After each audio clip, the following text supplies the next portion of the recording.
Bonjour à toutes et à tous, bienvenue.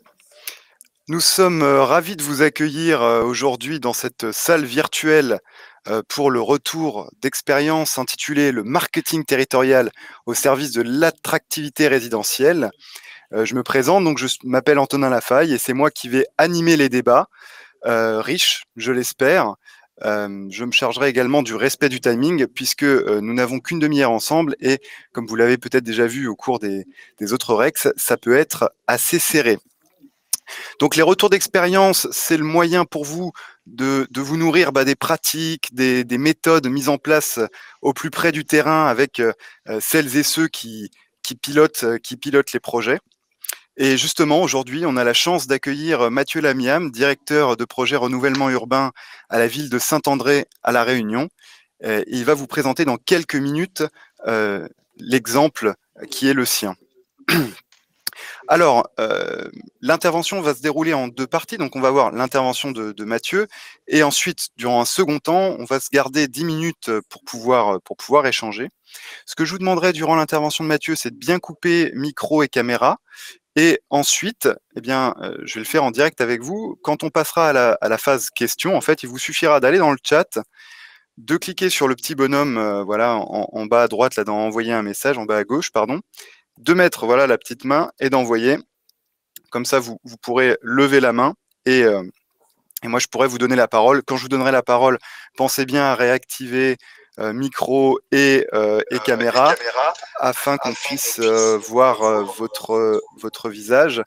Et du coup, une fois que ce sera, comment dire, une fois que ce sera fait, eh bien, présentez-vous et faites une question courte pour que Mathieu puisse répondre, voilà, aussi avec une réponse courte et qu'on puisse vraiment prendre un maximum de questions. Voilà, donc Mathieu, je te propose de démarrer quand tu veux. Très bien, je te remercie. Donc, bonjour à tous, Mathieu Amiam, directeur de projet de renouvellement urbain pour la ville de Saint-André. Antonin, si tu peux Un poil m'aider. plus fort, Mathieu. Oui, tu m'entends mieux là? Vous m'entendez Oui, tous? oui. Oui, si tu veux passer à la slide suivante, s'il te plaît. Voilà, donc je vais vous présenter l'expérience de Saint-André, en tout cas la démarche qu'on a initiée en termes de marketing territorial, d'attractivité résidentielle. Donc, on va vous faire une présentation en 5 points. Donc, une présentation rapide du quartier, du projet, des difficultés que nous rencontrons, de la démarche d'études que nous avons menée et des outils qu'on souhaite mettre en place pour la mise en œuvre opérationnelle. Ouais, donc la présentation du quartier, il s'agit d'un centre-ville, donc c'est pas un simple quartier. Donc on doit répondre à la fois aux besoins des habitants du quartier, mais également des autres usagers, des habitants du reste du territoire. On a une spécificité, c'est que le centre-ville a évolué assez récemment, donc ça date à peu près d'une trentaine d'années. Dans les années 1990, il y a eu un programme d'aménagement d'ensemble avec plus de 600 logements sociaux réalisés. Donc il y a eu cette explosion de logements sociaux et cette forte concentration donc, qui a participé à la stigmatisation du quartier. Euh, Néanmoins, on a un taux de vacances qui est relativement faible sur les parcs sociaux. Ça s'explique notamment par les fonctions, les commerces, les services et les équipements qui sont dans le centre-ville, donc qui fait son attractivité. Donc c'est un quartier qui est fréquenté, mais non désiré. C'est-à-dire qu'aujourd'hui, à travers les enquêtes qu'on a pu mener auprès des habitants, ils y viennent d'un centre-ville 1 à 2 fois par semaine, mais par contre, ce n'est pas une destination résidentielle. Ils ne sont pas prêts à acheter un bien immobilier dans le centre-ville pour y établir leur résidence principale. La slide suivante, s'il te plaît. Voilà. Donc, concernant le projet, l'ambition, c'est de faire que ce centre-ville soit à nouveau attractif, ouvert et agréable. Donc, il s'agit de recréer un vrai lieu de vie dans ce centre-ville. Donc, un programme d'intervention qui intervient sur la requalification du parc social, puisque le parc social est relativement jeune. Donc, les interventions sont essentiellement sur de la réhabilitation et peu de démolition. Donc, bien entendu, améliorer la qualité urbaine du quartier. Donc, recréer des espaces de rencontres, des espaces plantés, ombragés, en milieu tropical. Et enfin, le dernier grand objectif, c'est de diversifier. Donc, diversifier à la fois en termes de fonctions, commerce, services, équipements, mais également diversifier l'habitat. Par la suite, c'est plutôt sur cet aspect-là qu'on va se focaliser. Slide suivante. Voilà, donc la stratégie de diversification, donc l'attractivité résidentielle propre à notre projet. Comme je le disais, on est sur une faible intervention en termes de démolition. Donc, classiquement, sur les projets de renouvellement urbain, il y a deux leviers pour réduire le taux de logements sociaux à l'échelle du quartier. Il y a à la fois le levier de déconstruction, donc de suppression de logements sociaux, et également le levier de diversification. Donc, il s'agit de produire des logements en accession sur le quartier. Donc, dans notre cas, nous, le premier levier, on pourra peu l'activer, puisque notre programme se résume à 25 logements à démolir, mais plus de 1000 logements à réhabiliter. Donc, on va conserver ce parc locatif social sur le quartier. Et donc, pour pouvoir réduire notre part de logement social, ce sera surtout sur le levier de diversification qu'on va devoir être performant. Donc là, en l'occurrence, on a un objectif de 460 logements à produire sur le quartier pour augmenter la part du logement privé. Et cela est possible sur le projet, puisqu'on a des dents creuses qu'on a pu identifier et qui vont permettre de produire ces logements. Slide suivante. Donc, concernant les difficultés que nous avons rencontrées, donc, tout d'abord, nous sommes dans un contexte de marché détendu de l'habitat en accession. Je suis sur une micro-région qui est peu attractive à l'échelle de l'ensemble du département. On a également une faible capacité des ménages, donc peu de capacité à investir. Une forte appétence pour de la maison individuelle. Aujourd'hui, le logement collectif est connoté social sur le territoire. Donc, ce qui va poser problème sur un centre-ville, puisqu'on a quand même une certaine intensité, une densité à rechercher dans un centre-ville. On ne pourra pas produire de la maison individuelle en plein centre-ville. Voilà. Slide suivante. Et à partir de ces constats et de ces éléments, donc on a initié une étude qui se déroule en deux phases. Tout d'abord, une première phase d'étude de marché qui cible le triptyque cible de clientèle, le produit logement et les aménités qui doivent accompagner le territoire pour le rendre attractif. Donc, ce triptyque nous semble essentiel pour pouvoir opérer cette diversification. Donc, comme toute étude de marché, il nous faut des données d'entrée. Donc, on a eu 3 entrants. La première, c'est l'analyse des données, essentiellement des données INSEE, également des études réalisées par l'Agora ou l'Observatoire de l'immobilier, une série d'entretiens avec des aménageurs et des promoteurs pour comprendre leur perception du territoire en termes de marché actuel et de potentialité à venir, et également des enquêtes auprès des habitants pour bien mesurer leur perception et quelles seraient leurs attentes par rapport à ce territoire pour pouvoir venir y installer leur résidence principale. Donc, à partir de ces 3 entrées, on a mené l'étude et finalement, on a pu identifier la cible qui nous paraît intéressant de rechercher.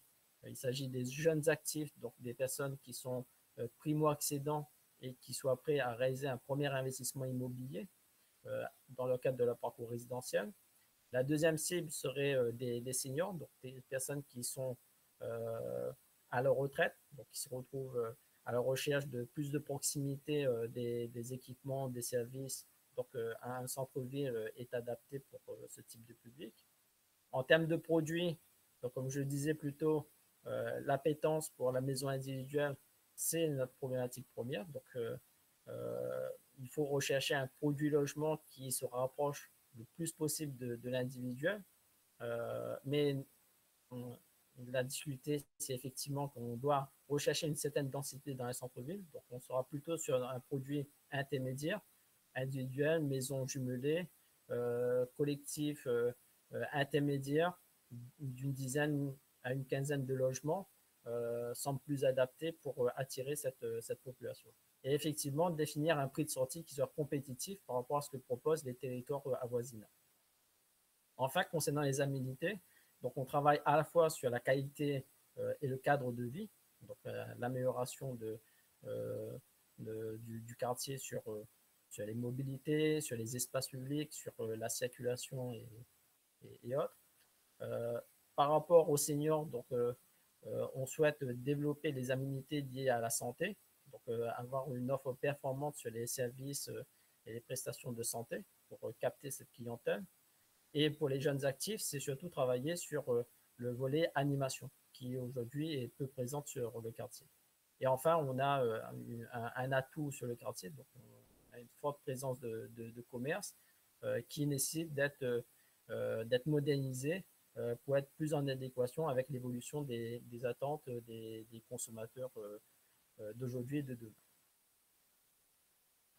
Voilà, donc cette première phase terminée, on arrive à une deuxième phase de programmation et de test de capacité sur un certain nombre d'îlots et de parcelles qu'on a identifiés sur le périmètre du centre-ville. Donc la démarche, c'est de réaliser un compte à rebours sur les bilans promoteurs avec 3 données variables. Donc à la fois travailler sur le programme en fonction des éléments issus de la phase 1, le prix de sortie objectif et également essayer d'injecter le maximum d'aide pour réduire le coût de l'opération pour l'opération immobilière. Donc ensuite, on fait ce travail de compte à rebours et ça nous permet de déterminer la charge foncière objectif pour que ces terrains, on puisse les vendre au meilleur prix afin de développer le projet immobilier qui soit le plus qualitatif possible. Ce qu'on souhaite éviter, c'est que les promoteurs s'inscrivent dans une démarche purement économique, c'est-à-dire d'optimiser au maximum la parcelle et donc de produire massivement des logements avec par derrière le risque d'avoir des niveaux de vacances sur ces logements. Donc, et enfin, les outils de mise en œuvre qu'on a commencé à mobiliser et qu'on compte mobiliser pour la suite.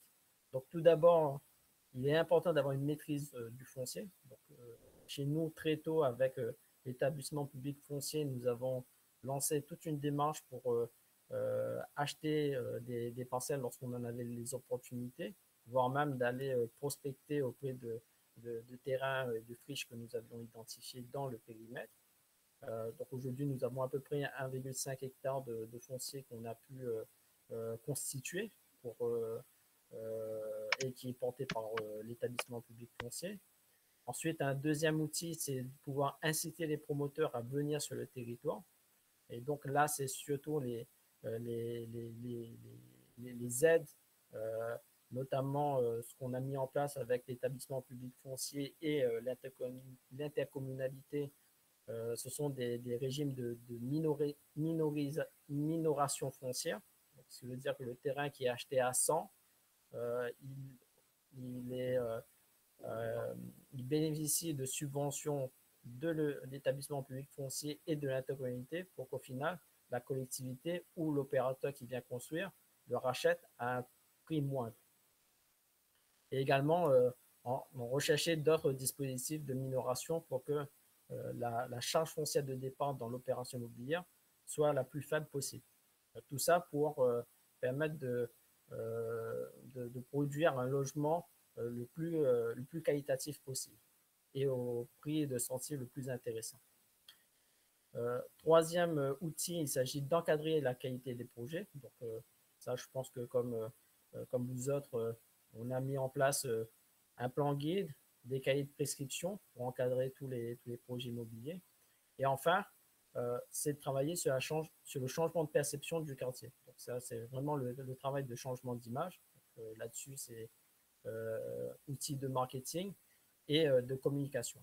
Sur la communication du projet, nous avons mis des outils digitaux. Nous avons un site internet dédié au projet et un Facebook avec 2 posts par semaine pour qu'on puisse toucher le plus grand nombre de publics possible, de manière à ce qu'ils puissent participer activement au changement du quartier, notamment à travers des micro-sondages, des petites enquêtes qu'on lance sur voilà, des enquêtes, des micro-sondages qu'on lancerait avec cet outil. Voilà. Super, merci beaucoup Mathieu pour cette intervention très riche. Je suis sûr qu'il va y avoir de nombreuses questions. Alors, je rappelle juste les modalités des échanges. Donc, tout simplement, en fait, l'idée, c'est que vous puissiez, dans le chat, lever la main. Moi, je vous donne la parole. Vous réactivez votre micro, votre caméra. Vous vous présentez rapidement pour qu'on sache qui vous êtes. Vous posez votre question courte et Mathieu s'efforcera d'y répondre également de manière succincte. Voilà. Alors, les questions. Est-ce qu'on a... Oh, on a une question de Florence Mini du Pays de Montbéliard Agglomération. Alors, Madame Mini, on vous écoute. Oui, bonjour. Donc, Florence Mini, effectivement, Pays de Montbéliard Agglomération dans le Doubs, en Franche-Comté. Moi, je voulais savoir si vous avez été assisté par un bureau d'études pour votre étude de marketing territorial. Alors, une Pour vous question très accompagner précise. dans cette démarche. Mathieu. Oui, on a un bureau d'études effectivement qui nous a accompagnés dans l'étude que j'ai présentée là, avec les 2 phases évoquées précédemment. Ah, parle un tout petit peu plus fort, Mathieu, on t'entend mal. Pas du tout. Oui, oui, excusez-moi. Oui, donc effectivement, on a un bureau d'études qui nous a accompagnés pour réaliser l'étude que j'ai décrite précédemment. Donc, je précise bien, il s'agit d'une étude préalable qui permet de déterminer les objectifs et la démarche à mener, mais ce n'est pas en tant que tel une vraie étude de marketing territorial. Moi, je considère que le marketing territorial, il doit se faire tout le long du projet. D'accord, merci. Alors, est-ce qu'il y a d'autres questions? Madame Girard.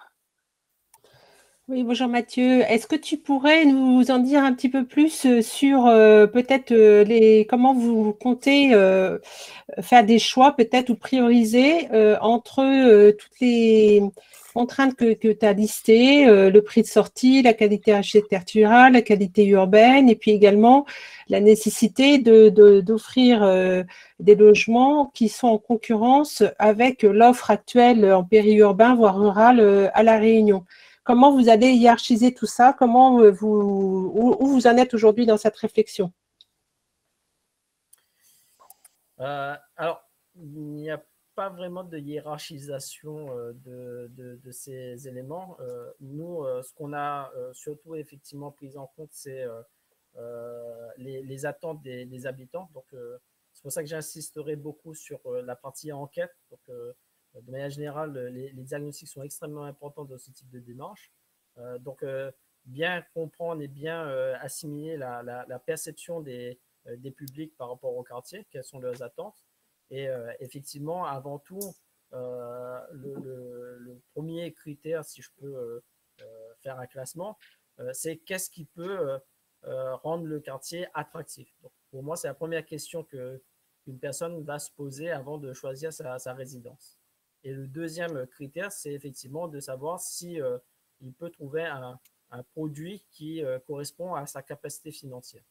Donc, il y a pour moi le premier critère, c'est l'attractivité, donc les aménités, la qualité urbaine, l'offre de services, les commerces de proximité, tout ça qui contribue à apporter de la qualité et d'en faire un vrai lieu de vie. Donc ça, c'est le premier critère. Et le deuxième critère, c'est effectivement de trouver le produit logement qui rentre dans ses capacités d'investissement. Merci Mathieu. En sachant que dans votre projet, comme vous l'avez dit un peu en introduction, vous êtes dans un contexte de centre-ville qui offre déjà quelques aménités. Et justement, quelle est la temporalité de votre projet de diversification? Alors, bien souvent, le schéma classique, c'est de pouvoir opérer les premières transformations pour avoir les premiers signes, parce que la perception, c'est il faut que ça soit suivi par des actes. Hein. Les personnes ne signent pas sur une promesse. Donc, il faut qu'il y ait un début de changement. Néanmoins, on ne peut pas attendre d'avoir tous les changements pour pouvoir chercher les opérateurs.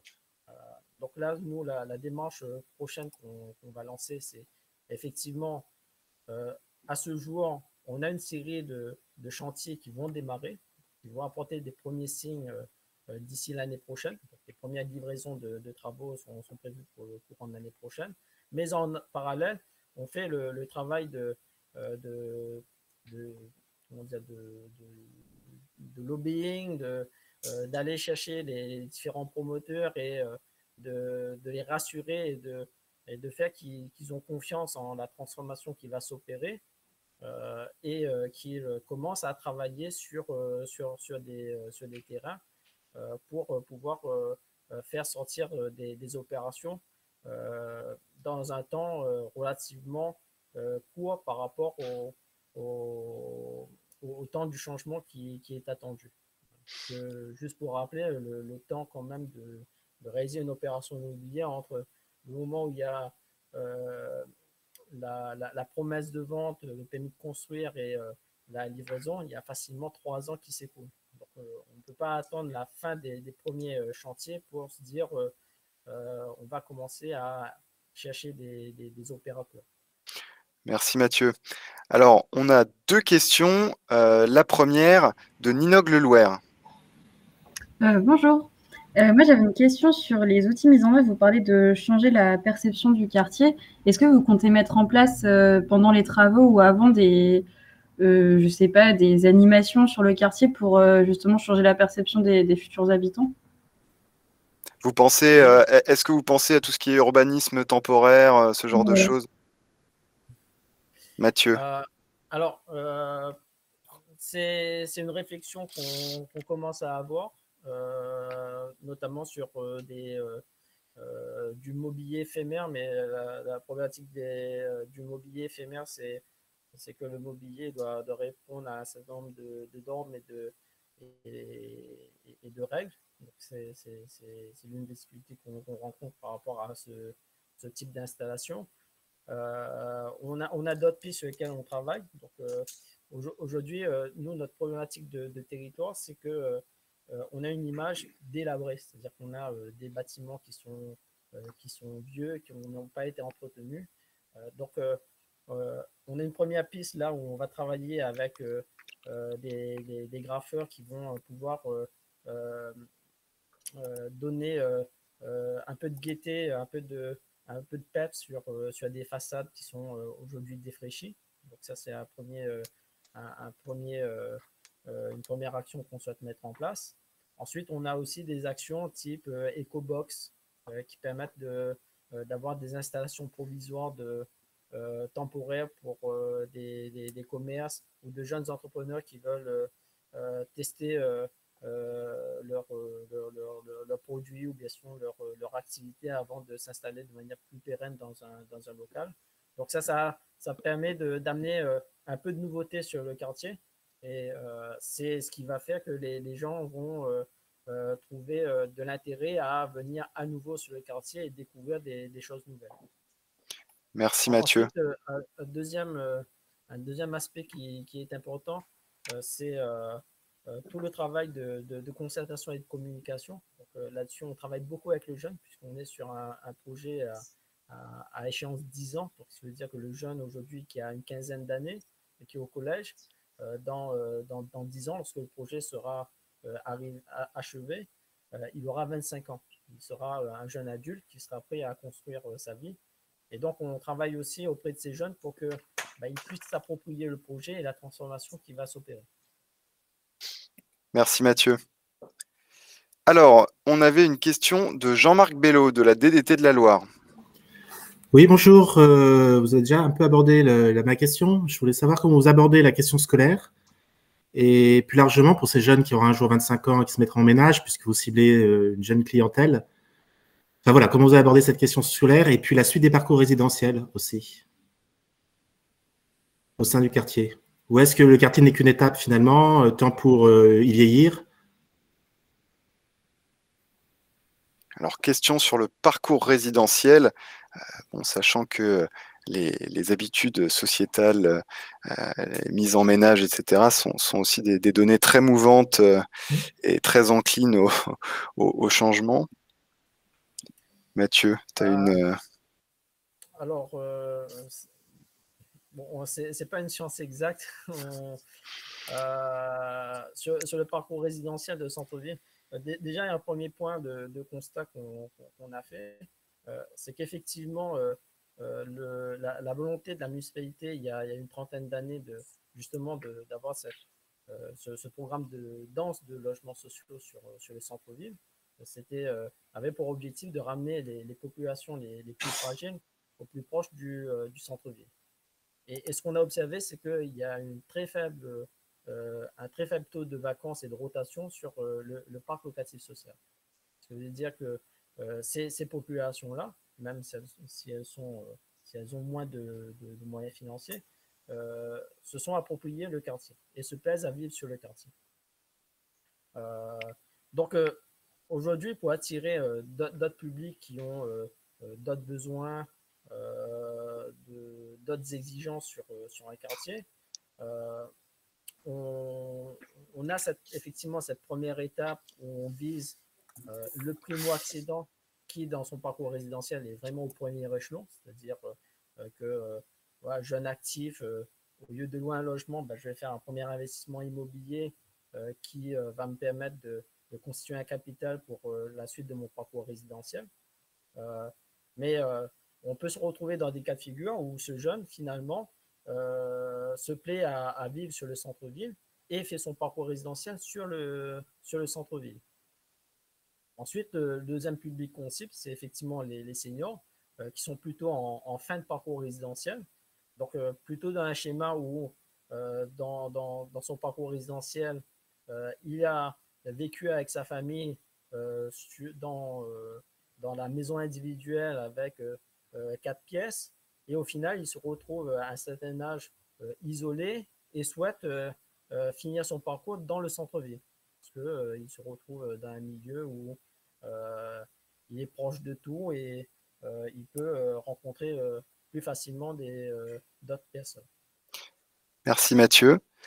Alors, il nous reste 2 minutes. Ça va nous laisser tout juste le temps de conclure et de voir un peu ce qu'on peut retenir et partager. Moi, si je devais synthétiser, je dirais cet échange très riche que construire l'attractivité résidentielle, ça nécessite au préalable un positionnement du projet dans le fameux triptyque que vous avez évoqué. Donc, quelle cible, quel produit de logement, quelles aménités, et tout particulièrement faire rentrer ça dans une réflexion aussi sur comment dire, en s'interrogeant sur les personnes, les usagers, et comme vous le disiez là, le jeune qui a 15 ans aujourd'hui, ce sera l'habitant de demain. Donc, essayez de faire un petit peu finalement de prospective pour ce triptyque, le voir non pas comme quelque chose de figé à un instant T, mais comme quelque chose un triptyque qu'on doit aussi essayer de penser sur le temps un petit peu long, à 5, 10 ans, peut-être 15 ans.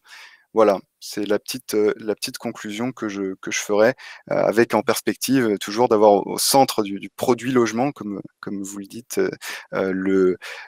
comment dire, les attentes du public de demain. Voilà. Eh bien, écoutez, il va être temps de se quitter. Donc, ce que je vous propose, si vous voulez poursuivre les débats, c'est de vous retrouver au café, qui est l'espace numérique un petit peu où tout le monde peut échanger un petit peu plus librement. Et puis, je vous invite aussi à continuer à profiter de ces retours d'expérience aujourd'hui et demain. Et je remercie infiniment Mathieu pour son intervention et pour toutes les réponses qu'il nous a apportées aujourd'hui. Merci à toutes et à tous. Merci Mathieu. Merci, au revoir.